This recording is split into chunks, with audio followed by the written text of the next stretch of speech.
This episode is brought to you by Blackwood Distilling.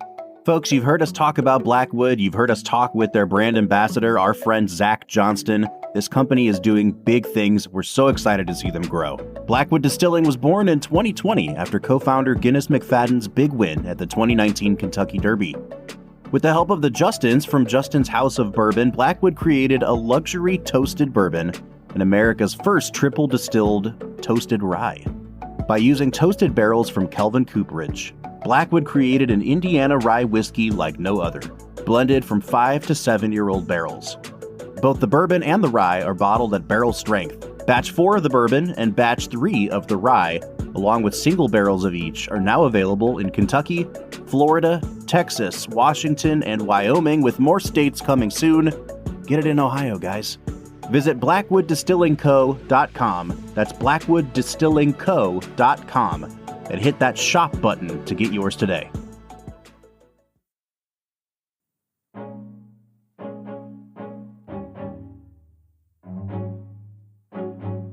Today on the Film and Whiskey Podcast, it's part 1 of our Season 8 Bracket Challenge. This is the Film and Whiskey Podcast.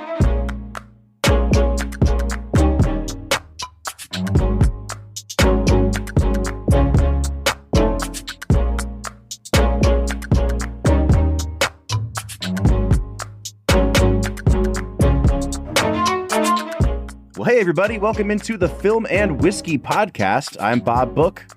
I'm Brad G. And we're coming at you with another special bonus episode. Bonus episode. Not just any bonus episode, Brad. A sponsored bonus episode. Sponsored bonus episode. Oh, I'm sorry. Sponsored bonus episode, see? Oh, yeah, I forgot. You like to do your little old-timey radio voice when we have sponsorships. It's kind of my favorite thing to do. It's throwing back to when people could actually make money from being on the radio, you know? Yes, exactly. It's a callback. I'm glad you understood it. Well, we want to say thank you right here at the top to our friends at Blackwood Distilling for sponsoring today's episode. Brad, it is time for us to put a bow on Season 8. We've done 32 movie reviews and even more whiskey reviews than that. But for the purposes of today, we're strictly focusing on movies, folks, because we have taken all 32 of those movies and put them into a tournament-style bracket. And we are going to eliminate movies from existence as we pair them up with each other until we whittle it down to the top 8. So this episode, Brad, is a lot of names being read and a lot of movies being eliminated. And I'm going to be honest with you. I really like the second part of the bracket where we pick a winner. But I think it's more fun to just have the chaos of episode 1. I think I enjoy episode 1 more when we do it. Oh, 100%, man. It gets a little bit wild, and the coin of destiny often gets flipped a little bit more in that first episode, so... That's very true. Although I think last season, didn't we have like 3 out of the top 4 were all coin flips? There was something crazy like that. Yeah, it was an insane time. Folks, we're already using terminology that if you are new to the show, you have no idea what we're talking about. Like I said, we put all these movies into a bracket. Now, how do we determine where the movies go in the bracket? Well, if you listen to our episodes, at the end of each episode, we give a movie a final score. And so Brad and I have an average score for each film. And based on that, we can basically rank these movies 1 to 32. However, in the spirit of fairness, sometimes you get to the end of a season and you say something like, you know what? Maybe The Last Jedi wasn't so bad after all. Maybe I was a little too harsh on that movie. And so what we also do is, apart from our scores that we gave in that week, Brad and I just kind of look at the list of 32 movies and we ask our heart, where should these movies go? And we reorder those movies just in terms of personal preference.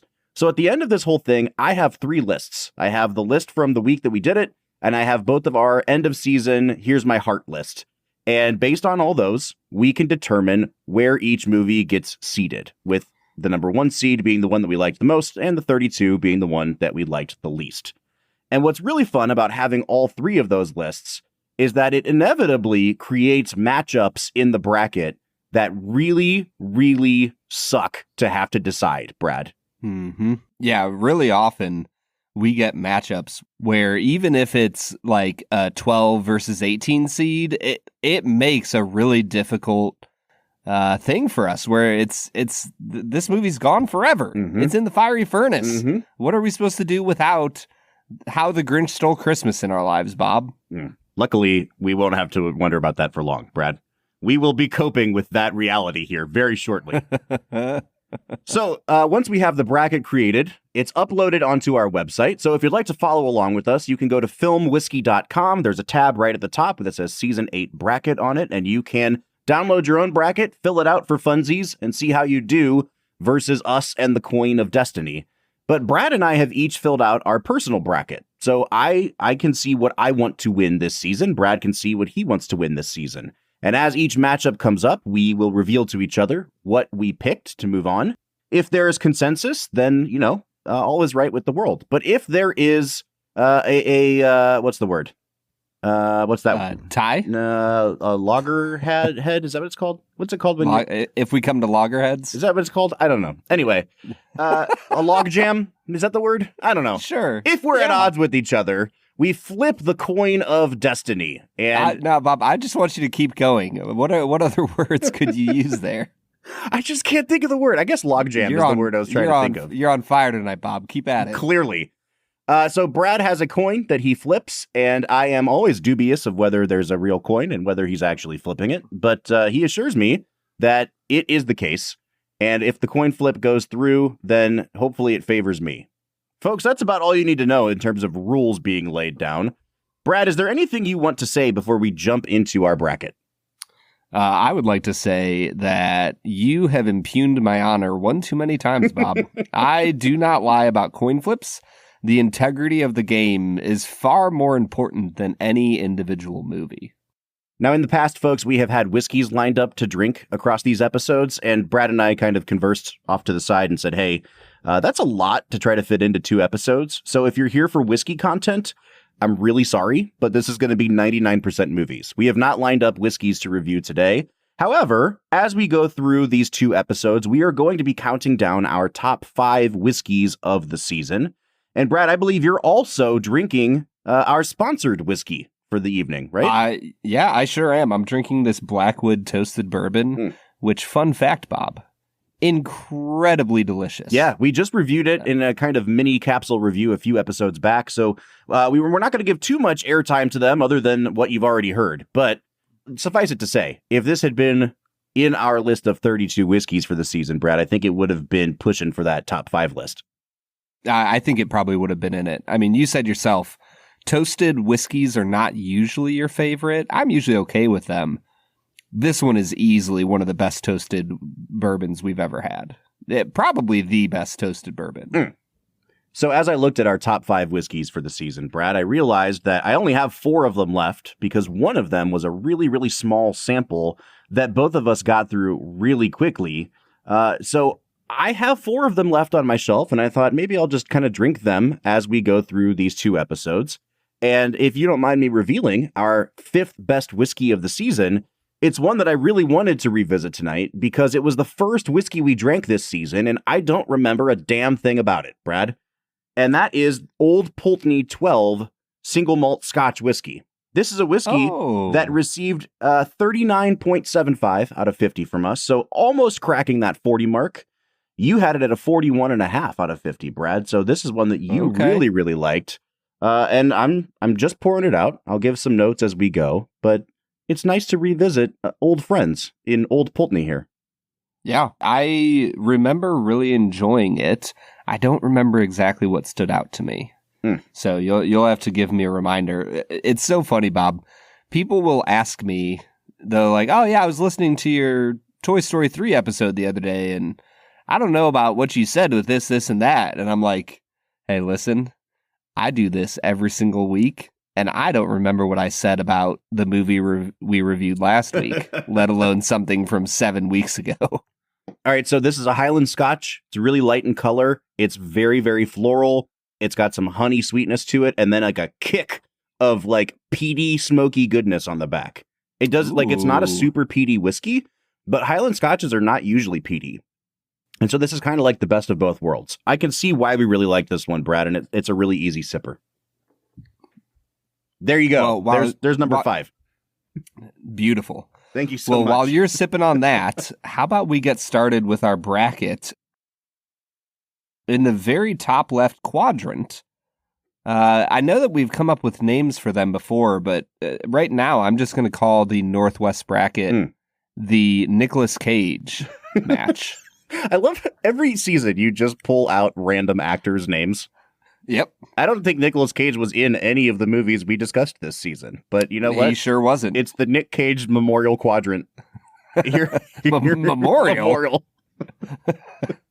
Is it for the terrible job he did in Raising Arizona? No, it's not, because he was freaking phenomenal in that. All right, so our first matchup of the day is perhaps the easiest one that we're going to get through, Brad. It is the number 1 overall seed Up against the number 32 seed Ron Howard's How the Grinch Stole Christmas. All right, say one nice thing about Ron Howard and his directing of How the Grinch Stole Christmas. I could say many nice things about Ron Howard. He's a great director. He's made some incredible movies. I cannot say one nice thing about his direction. This movie is like a true abomination. Everything that any American movie is ever accused of, crass commercialism, ugly aesthetics, cynicism, it's all here in this movie, Brad. This is like every snooty thing that the French have ever said about us was proven right by this movie. Yeah, I mean, I would love to disagree with you, and I think I would on a very small measure. There's some good stuff. There's some redeemable qualities, but not nearly enough to make my heart grow 3 sizes too big. Up is the easy winner here. Well, it's pretty obvious that Up is going to move on into the round of 16, but let's take just 20, 30 seconds here, Brad, and talk about the fact that Up is our number 1 overall movie. I'm a little surprised by that because for me, I had it ranked, 4th on my list. It's a great movie, and it was obviously one of the best ones here. But when your list came back, Brad, it was your number 1 ranked film of the season. So yeah, why is Up the champion for you? I don't think it would be the champion in a lot of other seasons. I feel like this season 8 was just kind of weird in the fact that while there were a lot of movies I really enjoyed, I don't know if any of them really stood out to me as like transcendent all-time, classics. And so Up is probably the closest thing I would get to that. Fugitive was up there as well. Really loved American Sniper. Especially the more I think about it, the more I really liked that movie. So there's a few that I really loved, but Up, I think it has that mixture of I saw it when I was like 18, 19 years old. I've seen it many times since. My wife loves it. There's so much beauty and meaning to it as you get older that you don't necessarily have when you're younger. It just hits so many different boxes that it's a number 1 for this season. All right, so Up is moving on into the round of 16. Brad, why don't you introduce our next matchup? Next up, we are going to be looking right to the middle of things.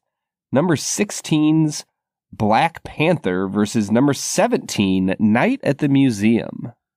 Now, this is an interesting conversation piece, and I think Black Panther being at 16 is the spicier take. But just for a second, I want to focus on Night at the Museum, a movie that I had never seen before we watched it with our friend Lee Diaz. And I was expecting it to kind of suck, honestly. And the first 30-ish minutes of the movie do kind of suck. And then the rest of the movie was an utter delight. It's a movie directed by Sean Levy, who has gotten a lot of crap for the movies that he's made since then, like Free Guy and the most recent Deadpool movie. And I got to say... Did you see Deadpool and Wolverine? I sure did, Brad. How was that, Bob? It was exactly what you thought it would be. It was Avengers Endgame with more of a wink to the camera, I don't think that's what I would have expected, but sure. There's so many cameos. It's just like, here, gotcha. Marvel fans, this is all we can do now is bring dead people back to life. So enjoy. Yeah, and have Ryan Reynolds making fun of them. Absolutely sucked. All right. Yeah. So Night at the Museum, better than anticipated. Brad, what are your enduring thoughts about Night at the Museum? Another movie that I remember watching as a teenager and really enjoying, and returning to it as an adult, I was genuinely surprised by how much it held up versus how I thought it would. I did not think the humor in the movie would work. I was like, this feels like it's going to come across much more like a kid's movie. But man, oh man, I was pleasantly surprised here. Really enjoyed my return to Night at the Museum. Now, Black Panther, on the other hand, is a movie that I really like, and I remember Brad telling me, not really my jam, but he gave it a 6.5 on the episode. However, when I got back his ranking of movies for the end of the season, Brad, you had it ranked as your 5th lowest movie of the season, behind some truly god-awful films. So did you just turn on this movie, or do you feel like you were pulling punches during the episode? I don't know if I was pulling punches. I would say that 6.5 is a pretty low score for me. If you took every single movie I've ever rated, I would say 6.5 is in the bottom 30 to 40% of movies I've rated. For this podcast, that's probably fair. We do tend to watch really good movies on this show. Right. Yeah. Usually we're anywhere from a 7.5 to a 9 out of 10 on our scores. Mm-hmm. So 6.5, I really didn't love Black Panther. Man. Well, I have to be honest, dude. This was a pretty easy one for me. I really liked Night at the Museum, but Black Panther moved on relatively easily for me. And I'm assuming that you are trying to push Ben Stiller through to the next round. I sure am. I mean, come on, dude. This is a good Ben Stiller performance. Yeah. It's no Walter Mitty or Derek Zoolander, but it's pretty good. Basically the same performances. All right. So honestly, weirdly enough, Night at the Museum is almost a combination of Derek Zoolander and Walter Mitty. I would say if those are the extremes of the Ben Stiller spectrum, this one kind of gets a little dose of both. I would say that this is a good Ben Stiller performance, but I don't even remember his name in the movie. Is it Larry? Is his name Larry? I think so. Yeah, see, it's not that good. Okay. Brad, we're going to flip the coin of destiny. Black Panther will be heads as the higher seed, and Night at the Museum will be tails. So, Brad, flip that coin.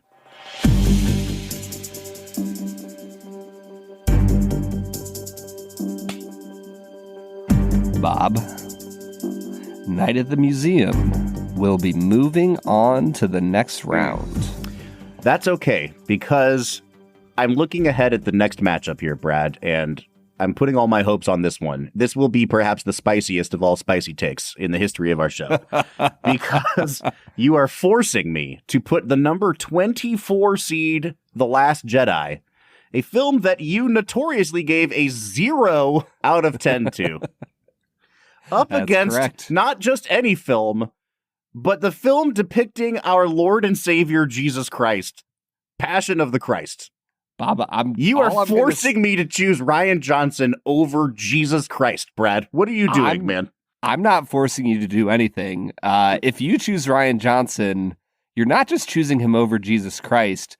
You're choosing him over the Mel beaten, Gibson, bloodied, scorned Jesus Christ, who is on the cross for your sins. Okay, well, first of all, let's pull back a little bit from that. Not true. I'm just saying, that's what you're choosing. If the Passion of the Christ shuffles off this mortal coil and is thrown into the fiery abyss as a film, I still take comfort in knowing that I serve a risen Lord and that he is not tied at all to the fate of that pretty good movie.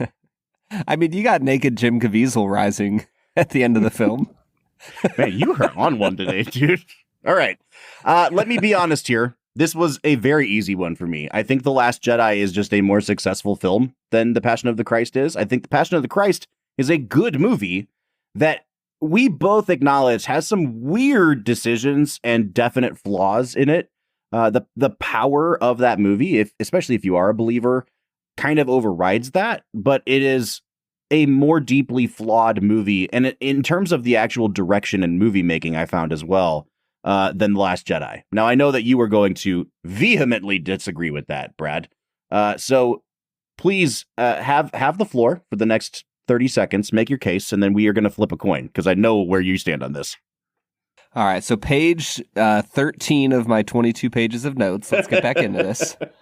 No, if you want to hear my rant, go back and listen to our Last Jedi episode. It is the longest episode in film and whiskey history, for good reason. That movie sucks. Okay, there you go. Brad? Here's the thing, Bob. I will fully acquit myself from any amount of favoritism here. If you want to flip a coin, you go right ahead, man. I will fully recuse myself. I'm A-okay with that. I mean, okay, so I haven't seen your bracket. I have to assume that you pick a movie over The Passion of the Christ at some point. Nope, it's my bracket winner. Okay, I will be the one then. Do you want me to flip the coin? Yeah, go for it, man. Well, I don't have a coin handy, so I'm going to have to do an online coin flipper. You don't just have coins in your pocket at all times? I don't. What kind of Midwest dad are you, Bob? Coin flip. Okay, so we are going to say that The Passion of the Christ is heads, and The Last Jedi, one of my final 4 entrants, is tails. I am a little bit nervous about this. All right, we're flipping now.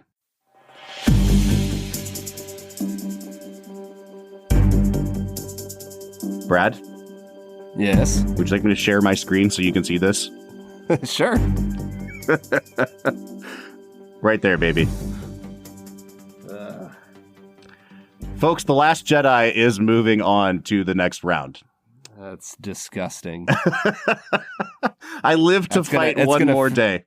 It's going to face a lot of coin flips. Bob. I was going to say, yeah, I know it's... I will say, though, if it gets all the way to the final 4 where I have it, I don't have it going any farther than the final 4, Brad, but it's going to have to get through 2 or 3 more coin flips just to get there. And at that point, it's going to feel destined. I'm just going to be honest. All I have to say, Bob, is that movie is hot garbage, and it makes me doubt your ability as a cinephile. Yeah. Okay, let's do something that's a little bit easier here. The next matchup is the number 8 seed, Rise of the Planet of the Apes, up against the number 25 seed, Sister Act. Brad, I think we both really liked Sister Act for what it was. It is the definition of a 6.5 out of 10. It's a perfect, if you're on a 4-star scale, it's a perfect 2.5-star movie.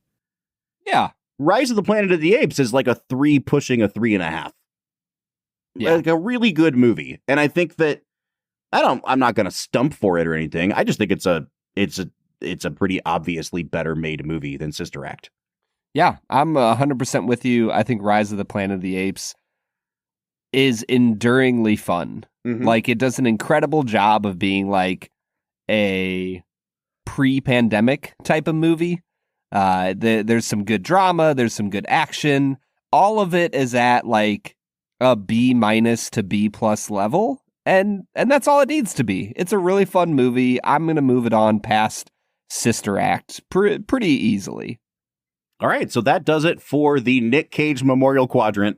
Our 4 entrants into the Sweet 16 are Up, Night at the Museum, The Last Jedi, and Rise of the Planet of the Apes. Brad, why don't we go down here into the lower left quadrant, the southwest quadrant, and also known as the Jessica Chastain Memorial Bracket. Okay, what's our first matchup here, Brad? That is going to be the number 4 seeded Toy Story 3 going up against our favorite, the Michael Bay Transformers. We're running long already. I have many thoughts on how Toy Story 3 got seeded because you have it ranked as your 8th highest movie of the year, which I was shocked to see it that low. But I had it as my number 1 ranked movie of the season. So it kind of balanced out. We ended up with a 4 seed. Transformers is a movie that we acknowledged is brilliant in its action sequences, and then the rest of the movie is inept. So I don't know, man. Would you have anything else to say on this one? Transformers is fun one time and then never again. Mm-hmm. So Toy Story 3. Toy Story 3. All right. That was easy. And we're moving down into the number 13 seeded Star Wars The Phantom Menace.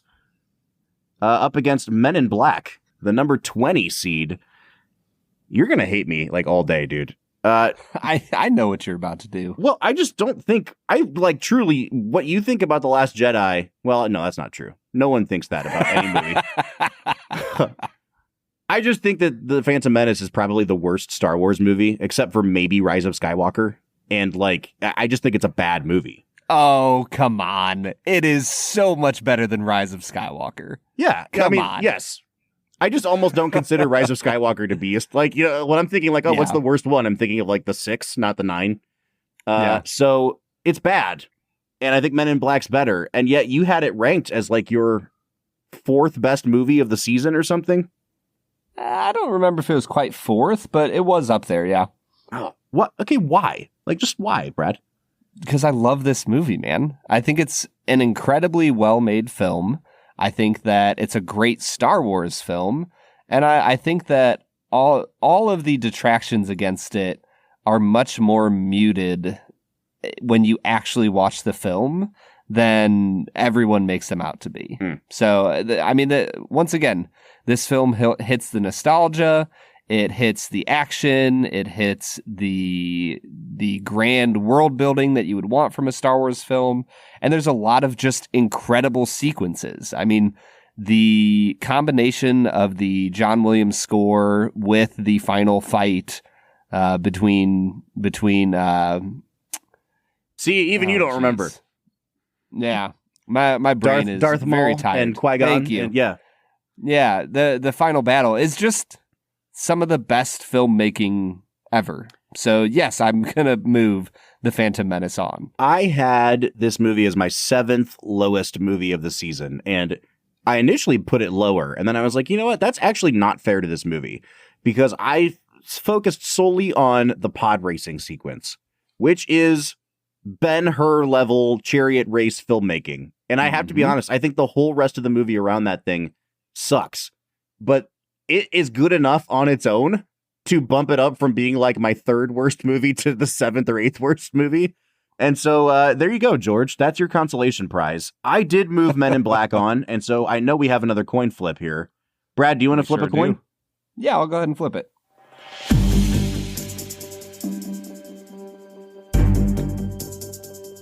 Bob, The Phantom Menace will be moving on. Okay. Heads again. Okay. So let's see. We've gone heads, tails, heads so far. So, we're on a pretty good pathway towards the 50% margin. All right. Next up, we've got Home Alone, the number 12 overall seed, up against number 21, Independence Day, a movie that I am just still attached to from my childhood. This is one of the first movies I remember feeling the sort of summer blockbuster feeling. You know what I mean? When you went to a movie and it was that was entertaining as hell. That's everything I want out of a movie in the summertime when I go to the movies with my whole family. It just knocked me out of the park when I was 6. And I watch it now and I'm yeah, this is the kind of movie that would knock a 6-year-old out of the park.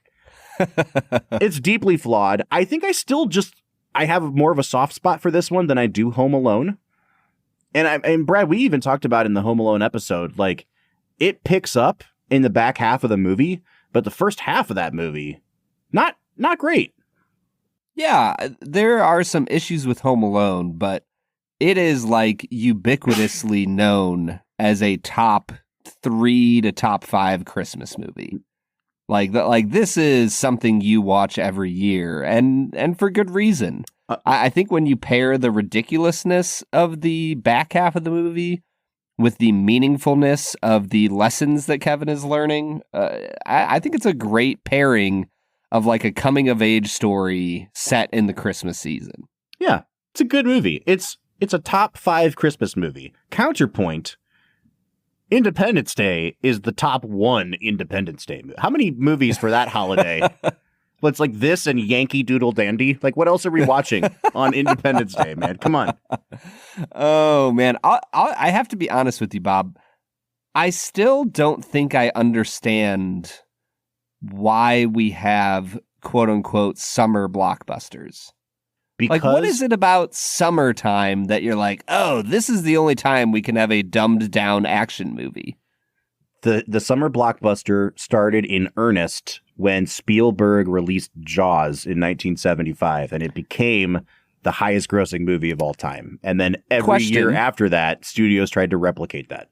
Question. Mm-hmm. What if that had been released, like, I don't know, in March? Yeah.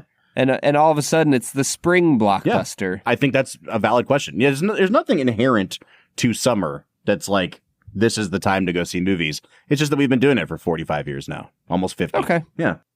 I can get down with, like, there's no real reason other than the reason itself. Yeah, that's fine with me. All right. Did you move on Home Alone or Independence Day? Home Alone.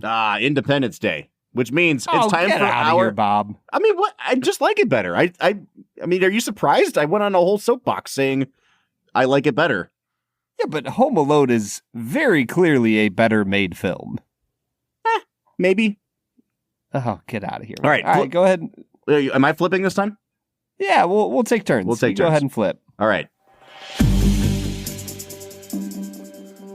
All right, so Home Alone is going to be heads, and Independence Day is going to be tails. Bob, what is that result? It is tails, Brad. Look at you go.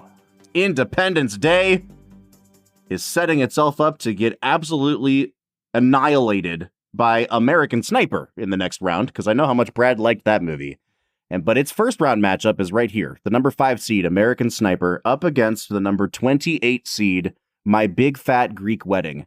A film that I went from being just fine with and kind of feeling pleasant towards to absolutely hating. I wish this movie was ranked even lower. I didn't laugh one time watching that movie again, Brad. I do feel like My Big Fat Greek Wedding is the largest anomaly in this bracket.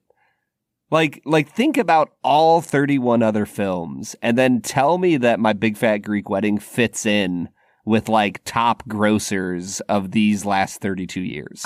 If I recall correctly, that was 2002, right? And so we went pretty far down the list to find My Big Fat Greek Wedding. We had like 3 options that were like the 5th, 6th, 7th highest grossing. And we were like, it would be cool to do My Big Fat Greek Wedding. Because we did Star Wars Episode 2 for the patrons as a makeup episode to apologize for My Big Fat Greek Wedding. So, yeah, I mean, it doesn't fit in, but it's also like, that's what happens when you pick the 7th highest grossing movie of a year. It was only the 5th highest grossing, Bob. Yeah. Number 5, just behind Mel Gibson in Signs. What a freaking great movie. Let's watch that again. Dude, it made more money domestically than The Lord of the Rings, The Two Towers. Americans. Am I right? All right, dude. American Sniper is moving on here. Oh, very clearly. Yeah, incredible. Once again, America defeats Greece. So here we go. That is the Chastain quadrant. We've got Toy Story 3, The Phantom Menace, Independence Day, and American Sniper. What a dude bro quadrant that has become. Yeah, very, very much so. This is a heck of a quadrant for Jessica Chastain to be in. All right, let's speed through this next set, Brad. We're going to go to the upper right quadrant, which we are dubbing what?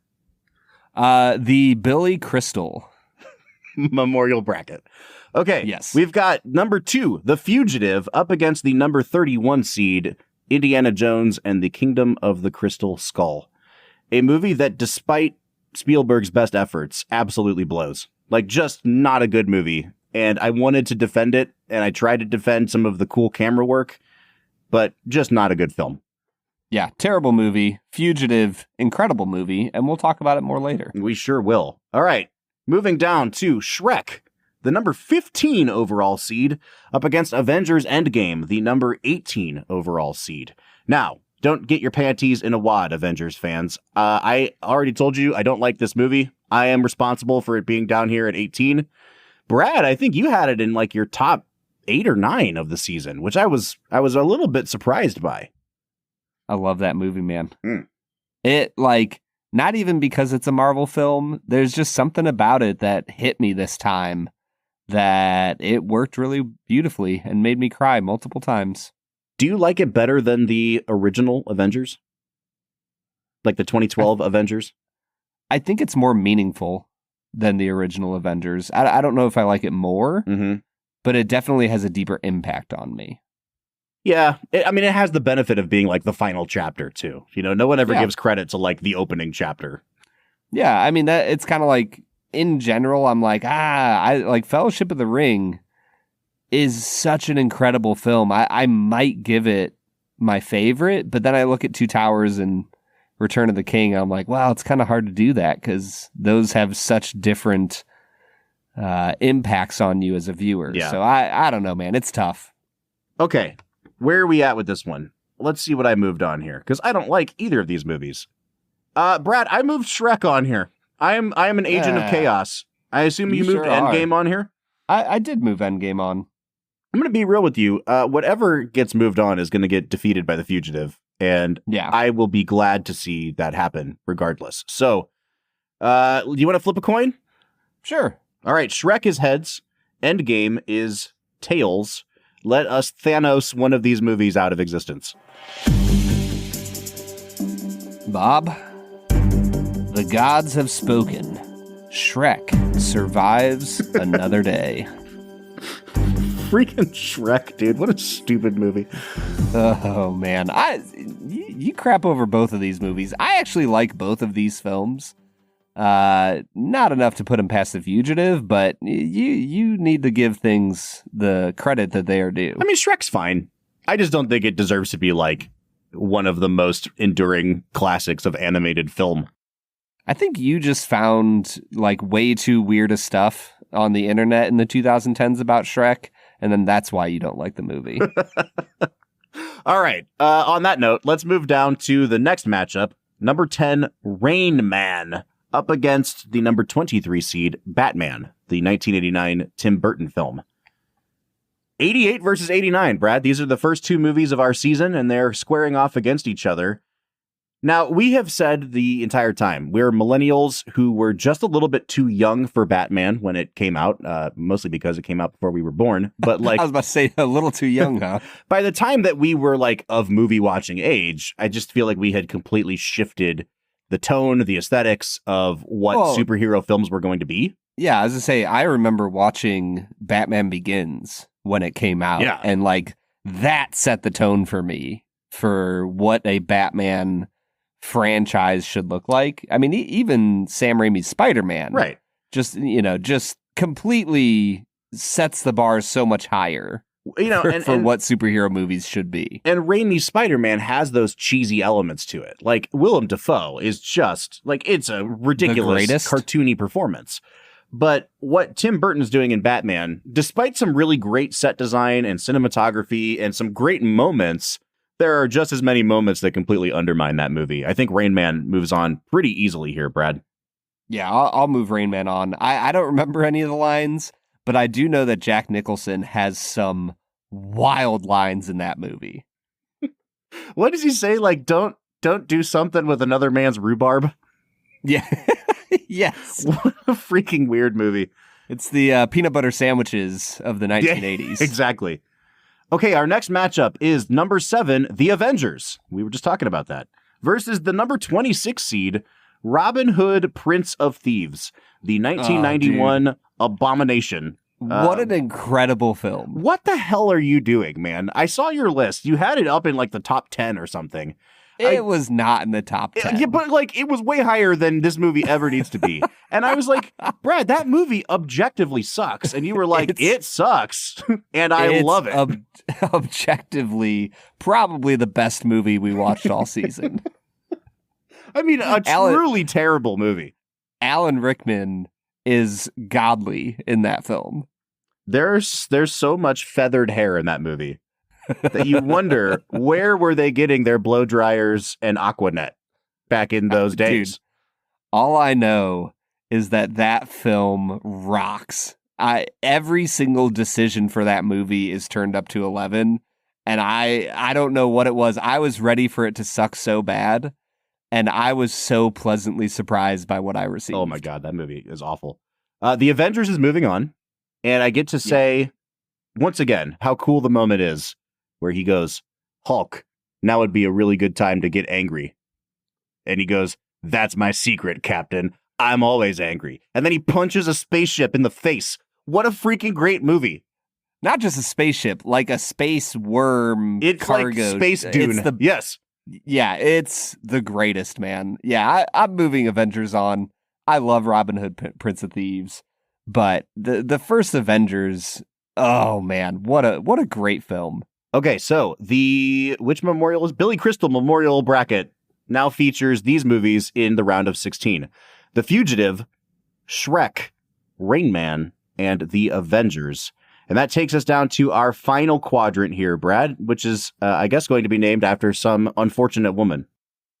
Yeah, it's not an unfortunate woman. It's going to be the Audrey Hepburn memorial bracket. Which is actually a memorial bracket. And we're kicking it off with a matchup that I am so happy to see. The number 3 overall seed, James Cameron's True Lies. The little movie that could. The movie that cost $200 million. I would say that was not a little movie. Versus the number 30 seed, Frozen. Now, if there is a movie, Brad, that I feel like I can accuse you of being a little bit too harsh on, Frozen is a movie that I don't like, and I feel like morally, like I hate what this movie did to cinema. I don't think that it's an incompetently made movie. It's definitely like a severely flawed script. But we're not talking about like Robin Hood, Prince of Thieves here. No, we're not. I mean, Bob, I gave this my 4th worst rating. You gave it the 6th worst rating on your list. Yeah, but then we're right next to each other. Yeah, okay, that's fair. I just feel like you really, really crapped on this movie in the episode about it. Oh, that's because it deserves it. It's a garbage film.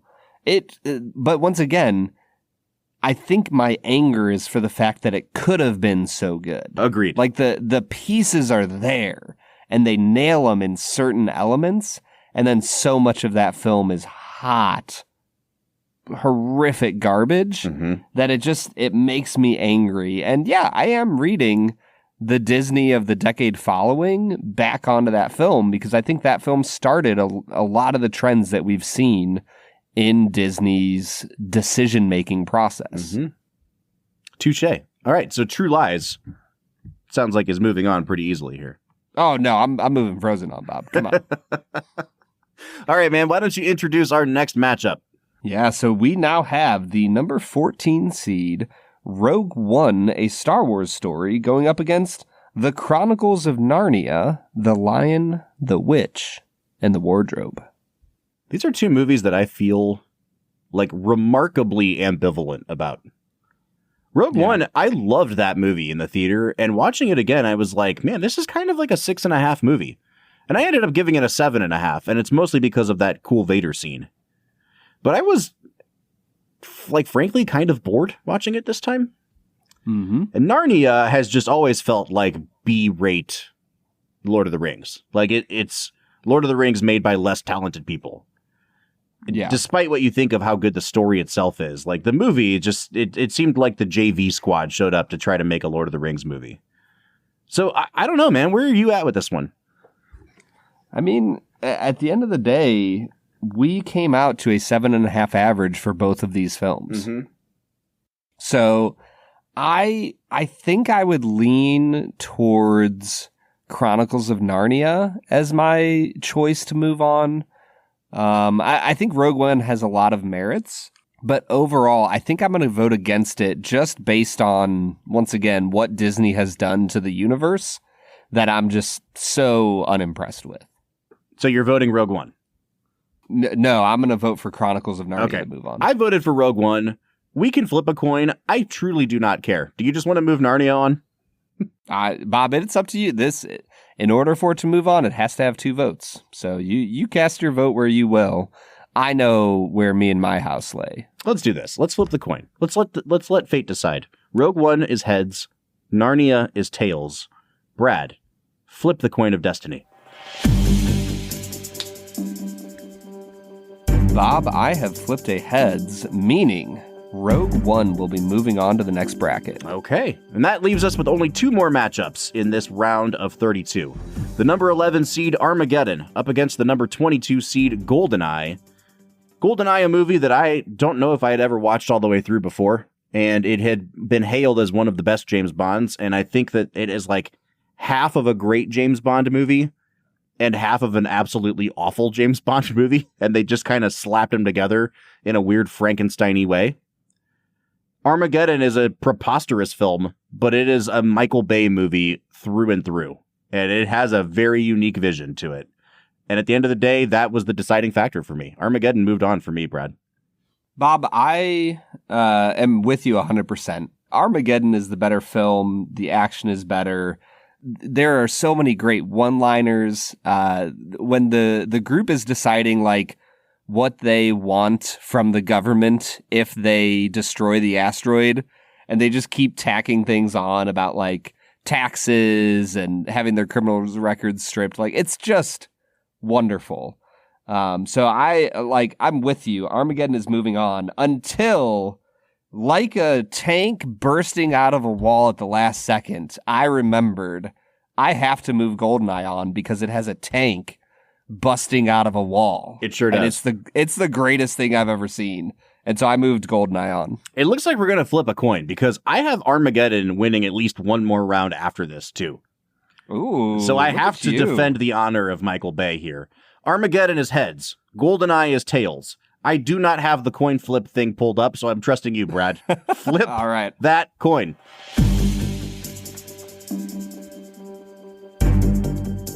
Bob, the flip has come up in favor of tanks bursting out of walls. GoldenEye is moving on. All right. And that leaves us with only one matchup left. Pirates of the Caribbean, The Curse of the Black Pearl, the number 6 overall seed, up against J.J. Abrams' The Force Awakens at number 27. I don't even want to dignify J.J. Abrams with a conversation, Brad. Pirates of the Caribbean moves on for me. I'm ready as well. Yeah, let's move Pirates on. All right, so in the Audrey Hepburn quadrant, we're moving on. True Lies, Rogue One, GoldenEye, and Pirates of the Caribbean, the true dude bro quadrant of all dude bro quadrants. Yeah, very much so. This is a lot of action movies, not much depth of intellectual thought. Brad, let's take a little break here, and then we'll come back and we will whittle our 16 down to 8. What do you say? Let's get to it. All right, so we have 16 movies to get through. Brad, I have just poured out our number 4 whiskey of the season. One that was a damn good whiskey on its own merits, but is affordable and is winning prizes all over the place now. And it comes direct from our good friend, Aaron Harris, down at Green River. It's the Green River Foolproof Bourbon. Oh, dude. Now, I can't say this is a daily drinker for me because it's foolproof. But like every time I've just wanted to pour myself some whiskey lately, I've been like, where's that Green River? That stuff was really good. This has become kind of like my go-to. And even for people who are just getting into higher proof whiskey, I'm like, you got to try this. It's really affordable. And I feel like it's a crowd pleaser, even at a foolproof level. Yeah, the Green River just hits on so many levels. And like you said, it is affordable. Mm-hmm. So if you have not gotten your hands on the Green River Foolproof Bourbon yet, you need to get on it because, man, they're making some great, great whiskey down there. All right, man, we talked a lot in that first round, so I'm going to try to speed us through this round of 16, especially where it's a no-brainer. And I think the first no-brainer for us is the number 1 seed Up against the number 17 seed Night at the Museum. Up is a better movie. I don't think there's much conversation that needs to be had here, Brad. Yeah, Up is moving on. I freaking love that movie.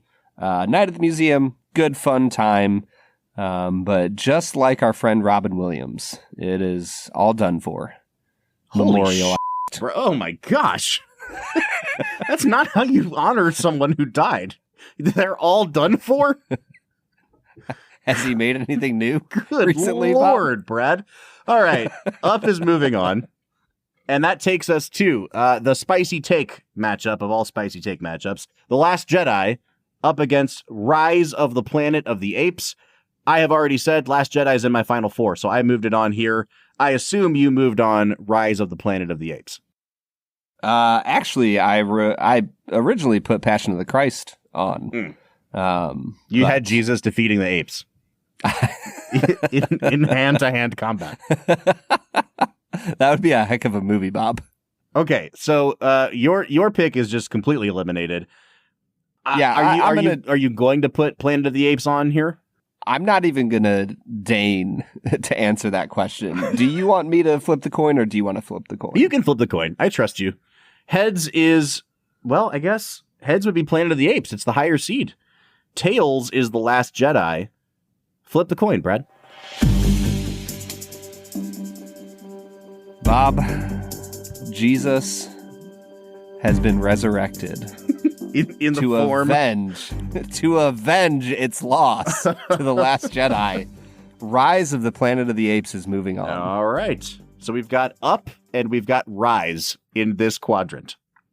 Moving on to the bottom quadrant, the Jessica Chastain Memorial, we've got Toy Story 3 going up against Star Wars, The Phantom Menace. Now, again, Brad, I will say Toy Story 3 was my number one ranked movie of the year, and you did, in fact, put The Phantom Menace as your fourth grossing, your fourth best movie of the season, which was higher than Toy Story 3. So now I'm curious, did you move The Phantom Menace on over Toy Story 3? Bob, if I answer the question, would I prefer to watch The Phantom Menace one more time in my life or Toy Story 3? It's such an easy answer. I am choosing The Phantom Menace to move on. Oh my gosh. If somebody asked me the question, would you like $10 out of my wallet? Or would you like to pay me $10 for me to erase the memory of having ever seen The Phantom Menace? I would say, let me give you $10. Because that movie sucks, Are you trying bro. to use the plot of one of my most hated films of this podcast history to get me on your side? Are we going to Eternal Sunshine, The Phantom Menace? I mean, that's what you're trying to do. Also, what a cool title for a movie that would be. Eternal Sunshine of the Phantom Menace. Oh, dude, that's pretty dope. Yeah. All right, let's flip the coin, man. Toy Story 3 is heads. Phantom Menace is tails. Now, Brad, I will spoil everything before you flip this coin. Toy Story 3 is the winner of my bracket. Oh, my goodness. So if you knock it out here, I might be legitimately pissed off. Don't be pissed at me, Bob. Be mad at the coin of destiny.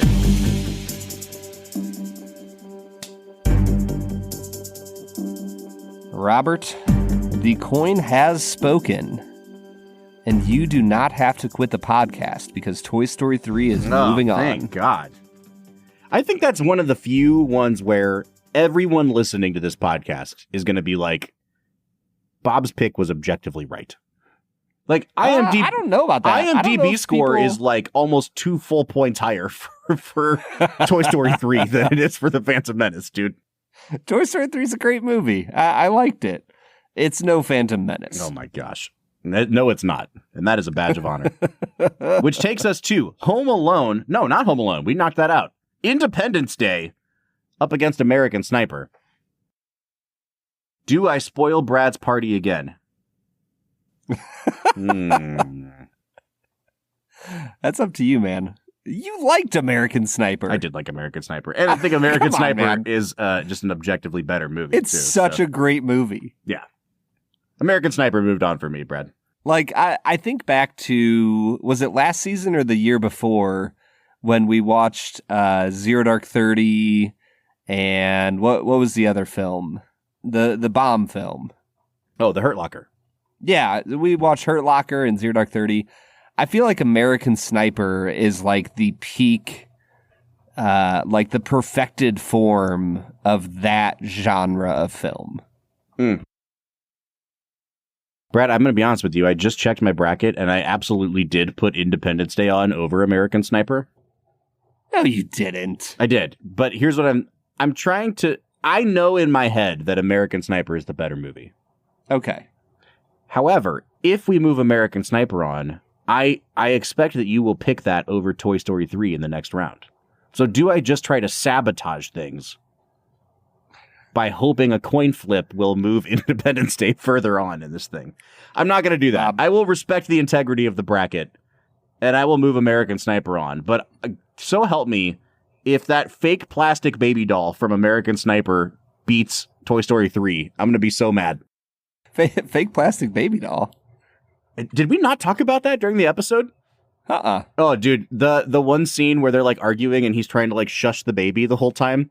It's not even like a professional doll. It's like they went to the store and got like the crappiest baby doll. And like, it's egregious, dude. I did not notice that. Oh, man, I'll have to send you clips. It's really funny. Yeah. All right. American Sniper's moving on here. And that takes us to the upper right quadrant. The Fugitive versus Shrek. Do we need a conversation here? No. Okay. No. Shrek's moving on. Is obviously moving on. Yeah, Bob, Shrek's a great film. Fugitive, incredible film, easily moving on.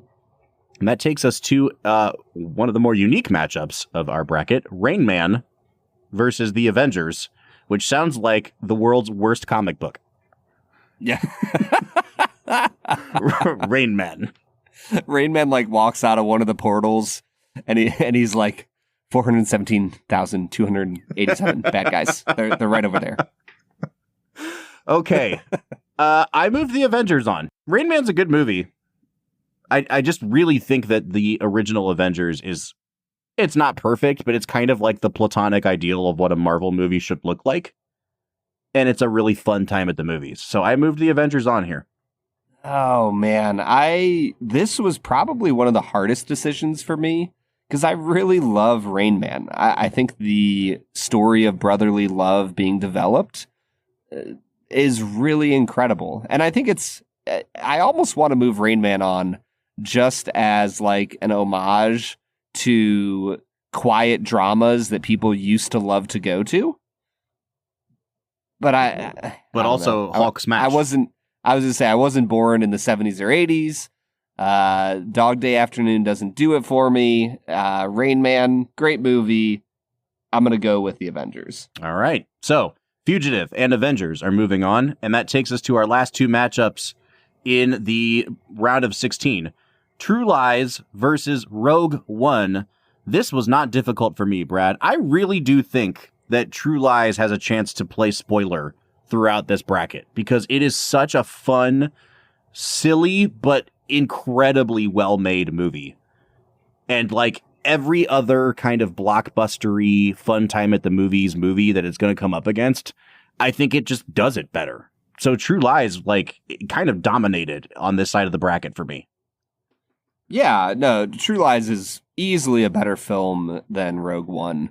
To point out one specific thing, Jamie Lee Curtis is incredible in that movie. Yeah. I mean, she plays so many different roles so incredibly well.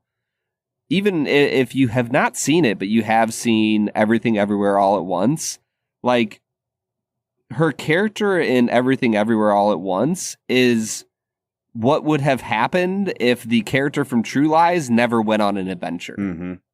Right? Like, and she plays that so well, and yet she also plays this like action sex symbol spy so incredibly well. Mm-hmm. So yeah, True Lies, great film. Okay, that leaves us with just one matchup here, and it's Armageddon. No, it's not. And it's GoldenEye versus Pirates of the Caribbean, The Curse of the Black Pearl. Now, I had Armageddon winning this round as well, and it got knocked out. So that leaves me kind of a man stranded here. But I think Pirates... With the number 6 seed, Bob. Yeah, dude, Pirates is a better movie. You like it better than I do. Like, I think it's a really solid 7.5, and you were like, this is a 9.5 movie. Mm-hmm. But it's better than GoldenEye. So there you go. Yeah, 100%. Pirates of the Caribbean, we haven't talked about it much yet. Incredible movie, and it's moving on over GoldenEye. So there you have it. We are down to 8 movies. We did it, Brad, in just under an hour. And here are the 8 films. Up, Rise of the Planet of the Apes, Toy Story 3, American Sniper, The Fugitive, The Avengers, True Lies, and Pirates of the Caribbean. I have used the word dude bro a lot, but holy shit, dude, like there is no brief encounter to balance things out this season, Brad. No, this is, like I said, this is a really weird season. I don't think I realized what we were getting into when we said we were just going to do like top grossing films from the last 32 years. But here we are, man. I mean, Up kind of balances it out a little bit. It's not a dude bro movie. It's a movie about two dudes being bros. Ah, that's right. They are hanging out with a bird. You know what I mean? Okay, so there you have it, folks. We'd like to know what you think of our, what do you want to call this? Our round of 8 that's left here. You can let us know. What did we knock out that we shouldn't have knocked out? What has gotten way too far along in the process here? Find us on social media: Facebook, Twitter, Instagram, TikTok, and YouTube at Film Whiskey. Or if you want to jump into the conversation on our Discord, you can find a link to it at the end of every single one of our show notes. We will be back on Friday to finish this whole thing out, so make sure to join us for that episode, and make sure you download your bracket at filmwhiskey.com. But until then, I'm Bob Book. I'm Brad G. And we'll see you next time.